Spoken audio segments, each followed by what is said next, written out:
welcome to Healing Horizons with Saima. Here science meets soul, and today we are joined by our amazing guest Magic Barclay, leading practitioner at Wholistic Natural Health Australia and host of A Magical Life, Health, Wealth and Weight Loss. After facing life-threatening illnesses and profound personal transformation, Magic devoted her life to helping others heal from the root, not the symptom. Through her mastery of the PNEI pathway, the psycho-neuro-endo-immune connection, she shows how trauma, environment, and emotion intertwine to shape our health. So, Magic, welcome to the show. Thanks for having me. It's great to be here. Oh, you're warmly welcome. It's my pleasure to have you here, and I'm really looking forward to make this a meaningful experience for you. So, Magic, the PNEI pathway sounds complex yet deeply human.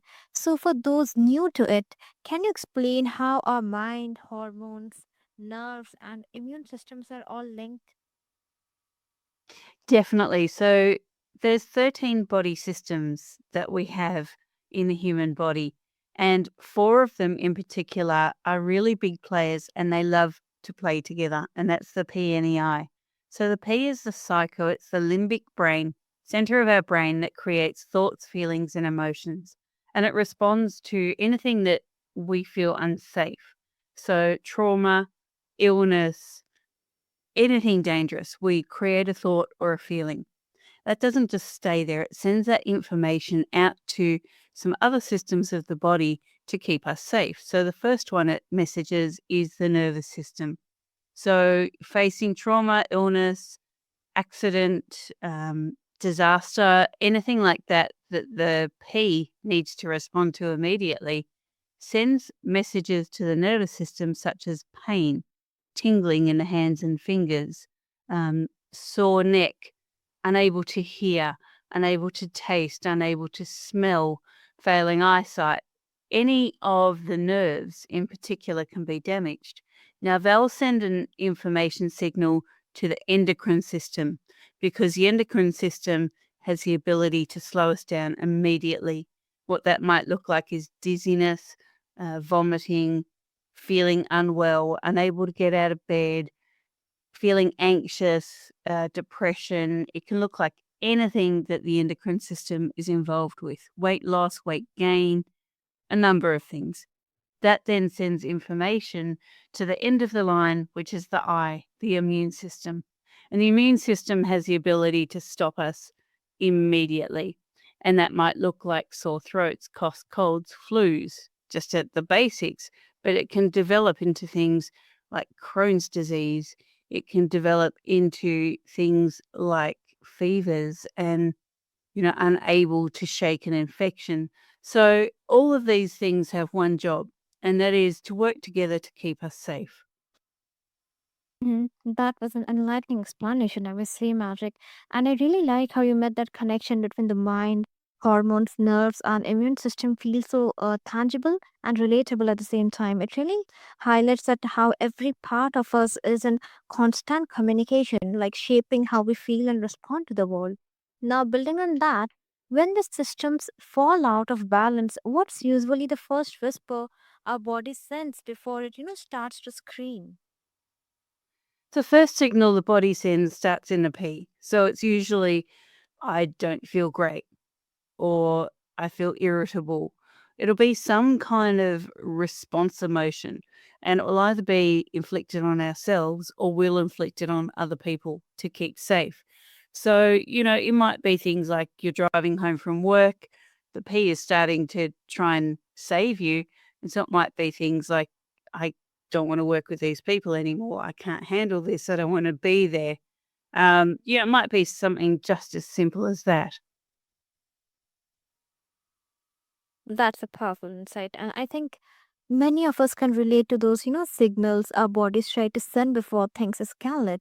And the way you describe it really, reminds us that how important it is to listen and respond early instead of pushing through until the body forces us to slow down. I feel that it's a beautiful reminder of how much wisdom our body holds when we actually pay attention. Very much so. And we are the only animal, humans are the only animal that dismisses these signals. You can see it quite distinctly, even in your family pets. If they're not feeling okay, they'll take themselves away from the situation. They'll do something to self-calm, but they won't self-harm. And we are pretty much the only animal that thinks we're too good, and so we override these messages and these signals. And really, to our detriment, we've developed to be undeveloped, basically. And it's something we need to get back to, is listening to our bodies and taking ourselves out of harmful or potentially harmful situations. How many times do we get together with family? We don't feel right about doing it. Something's happened previously that hasn't been addressed. And then, something like Christmas or a birthday comes around and you get together and we sweep it under the rug. We try to not address the situation. Meanwhile, that's wreaking havoc on our own bodies. And if you think, of everyone else in the argument, it's doing the same to them as well. Instead of actually addressing the uncomfortable straight away, we kind of stop listening to the signals along the way. And so, when you have a family event and you've done something like swept it under the rug, that's when these things will start to show. And really, why do we go out of our way to make ourselves unhappy? As I said, no other animal does that. Mm. Absolutely, I completely agree with that. That's really incredible that, how the body keeps speaking truth long after the mind has stopped listening. I completely agree with you. Now, you have lived the very illnesses you now help others heal from. So, can you share that how did your personal experience reshape the way you approach health and recovery? Definitely. Look, it took me a long time to learn about the PNEI. And, looking back now, if only we knew then what we know now, right? Um, my own experience really did shape my learning, and it pushed me to the limit. So I had to face m- my basic mortality to have to start learning about this. So now I try and help other people not get to the end of the line. Basically, my life was very much in danger and hanging by a thread with illness before I started learning about this. But do you know what? Having children is an amazing thing, and it kind of pushes you to learn more than you would have ever learnt before, because you're a role model, because you're a caregiver, and because you're an integral part of other people's lives as a parent. So I was blessed that, my two children spurred me on to learn. I turned things around with my health, and now I get to teach people how to do the same. Mm. That's a powerful perspective, Magic. And hearing that how your own experience has transformed the way you guide others really brings so much more authenticity to your work. And it's really inspiring to see that how personal challenges can evolve into deep understanding and compassion. Now, I'm really curious to know that, like, was there a specific moment when you realized that mainstream medicine couldn't offer the full picture? Look, for me, it wasn't really a specific moment. It was a series of moments. I knew for me something was wrong with my thyroid about a decade before it became evident. And I kept going to mainstream and saying that something's wrong, being told I was crazy, being told I was attention seeking. And, when push came to shove, in the end, I found a doctor who actually listened. And he was a young guy, wasn't tainted by the world yet. He'd only just finished his studies. And sure enough, we found out that I had thyroid cancer and it had already started spreading into my lymph nodes. So I knew what was going on in my body, even without the education that I have now.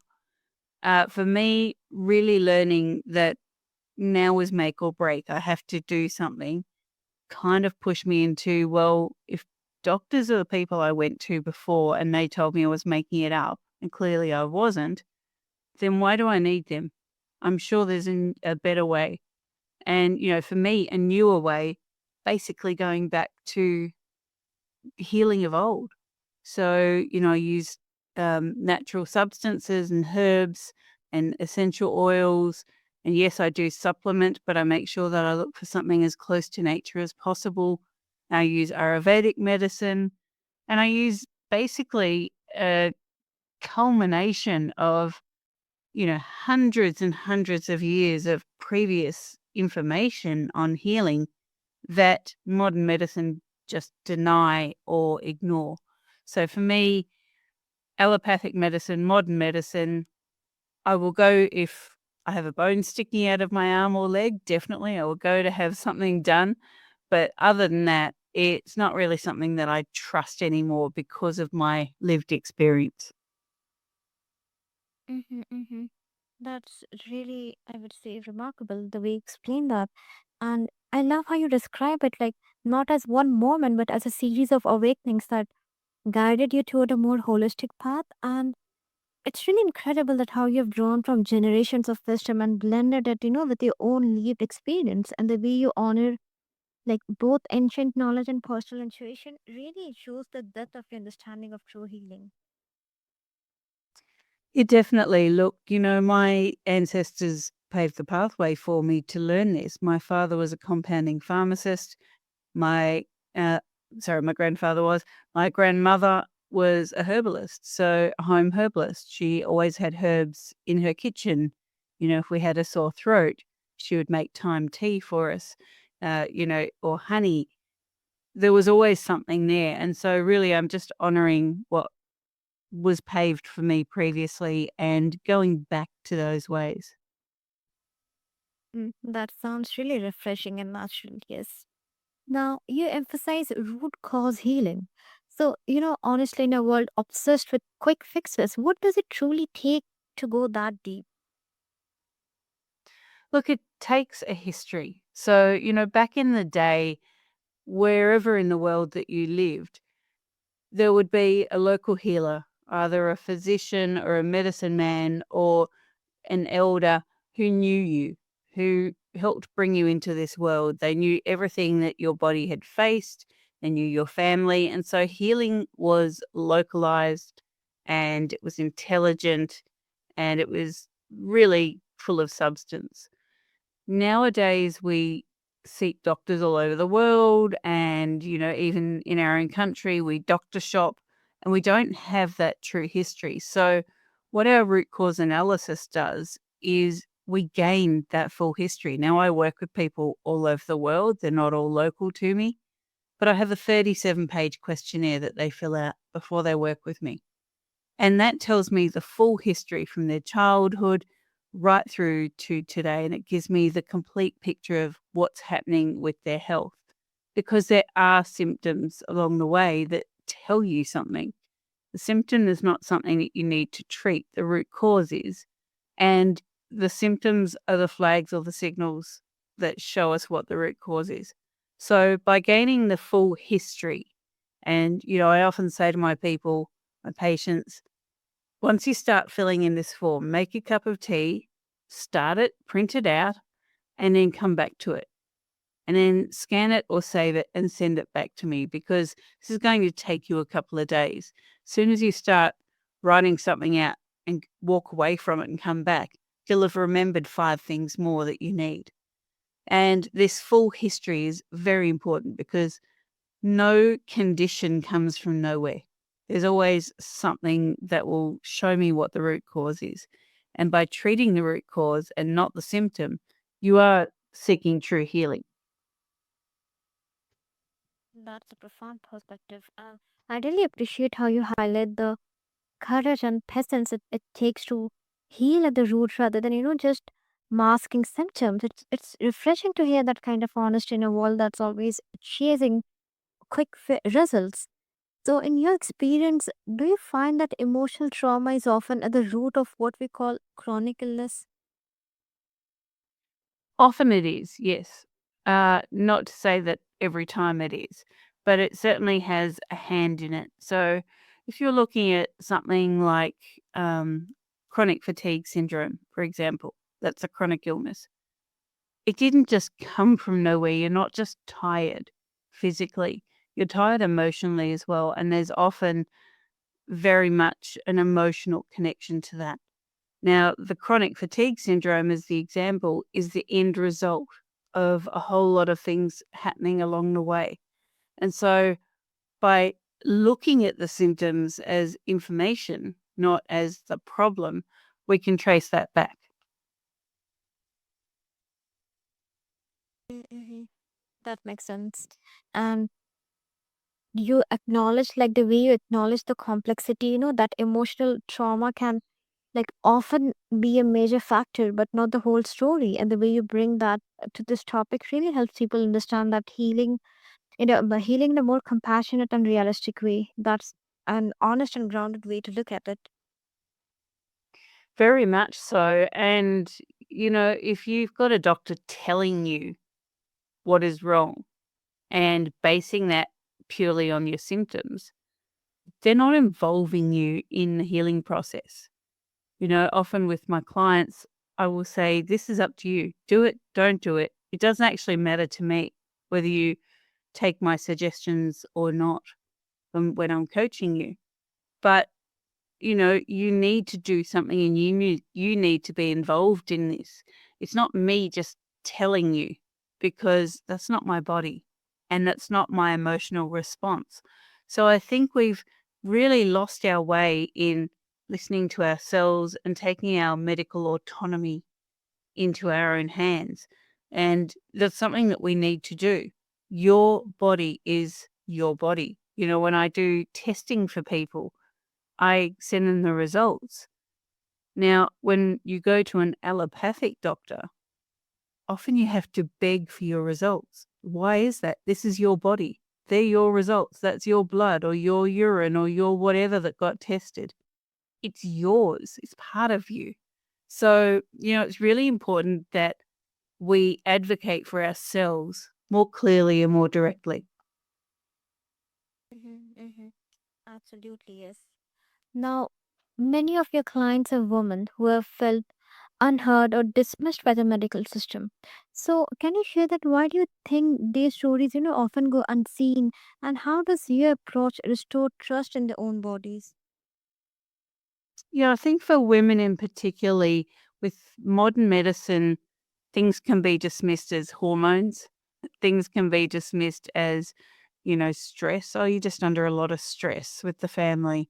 And I think by dismissing and by finding excuses, women can feel unheard. Just by dismissing something as your hormones, that's a blanket statement. And that could mean anything because it might not be your endocrine system or your hormonal system that's at play here. It may be any of the other systems responding to the endocrine system. So we really can't just dismiss people like that, particularly women. And look, it happens to men as well. And, the misleading, like in my own life, being told it was all in my mind, really misleading me, trying to make me think I was crazy, nearly killed me. It got to the point where my lymph nodes were under attack from this cancer. It should never have gotten to that stage. But by telling me I was crazy, that bought the doctors some time because it's not their body. They're not the ones that are going to lose their life. So why would it matter? And I think we really, really need to take, as I said, our medical autonomy seriously and say, you're not hearing me. You're lying to me. This is not okay. And I'm going to seek someone who will help me. I think for women, all around the world, we've been told in the past decades, multiple decades, you know, sit down, be quiet, kind of do what you're told by anyone, particularly in medicine. And I think this has to stop. We have to be heard and we have to be informed properly on what is happening and not just dismissed as it's a hormonal problem or you're going crazy. Mhm.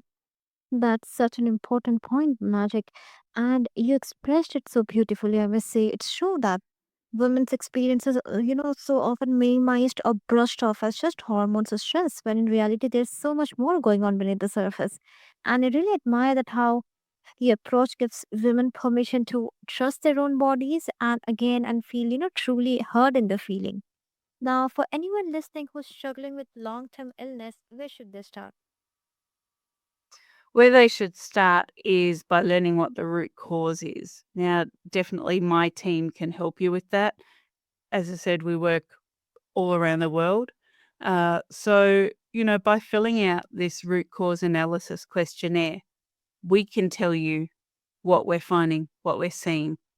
We can inform you of what every symptom is saying and which systems of the body are affected and then what to do with it, really. So by starting with a root cause analysis questionnaire, you're really putting all of that information there to get a true indicator of what's been going on. Hmm.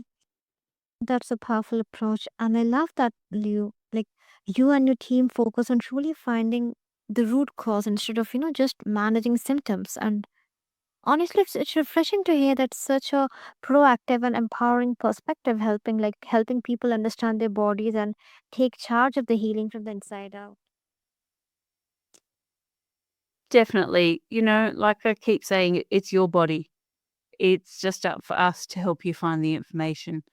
And this is what we did, a century ago, 2 centuries ago, all around the world. We really did listen. If you were working on your farm and you didn't feel well, you would hydrate and you would rest and you would, make sure that you could enjoy nature and ground and connect with the earth.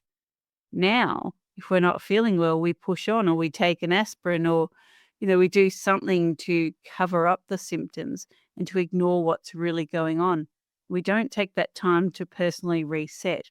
So, my team always encourage people just take some time, just listen to your body and, go and sit on a balcony, plant a tree, do something that can help you reconnect with nature, with yourself, and with all the messages that your body's telling you. Hmm. No, that's surely going to be beneficial for all our listeners out there. Now, what's one daily practice to begin rebalancing the systems naturally? One daily practice is really easy. It's grab some water, clean water, not tap water, and go and get some early morning sunshine. I don't know if you've ever seen a tree in the early morning, how it glows, it lights up as the sun's rising.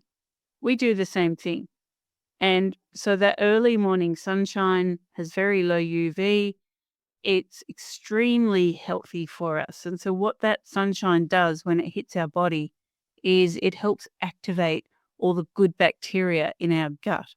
Now, what these good bacteria do is they create our neurotransmitters, things like serotonin, like dopamine, like acetylcholine. And so these neurotransmitters help us feel good. So going on through the day, sitting in the early morning sunshine for 10, 20, 30 minutes can really help us fight off anxiety and depression. And by hydrating first thing in the morning whilst we're in the sunshine, that is empowering all of our cells to be able to send information through the body systems. So that's one thing I would do. Grab some clean water and go and sit in the early morning sunshine. Mm-hmm. I really love magic how you bring it back to the basics, like you said, things like water and early morning sunlight that are so natural yet so often overlooked. It really shows that how healing doesn't always have to be complicated, I would say, but sometimes it's about reconnecting with the simplest rhythms of nature and our own bodies, and that's such a beautifully simple reminder. Definitely, healing doesn't have to be complex. We've made it over complex. And there are things that you can do that cost nothing, that take minutes to do so that we can heal and we can move forward with our bodies and our lives. Hmm. Absolutely, yes. This was an extraordinary journey with magic with you.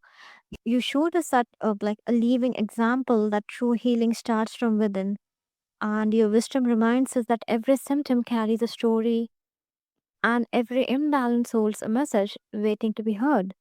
So, listeners, until next time, listen deeply, heal wholly, and keep expanding your horizons toward health, harmony, and hope. And magic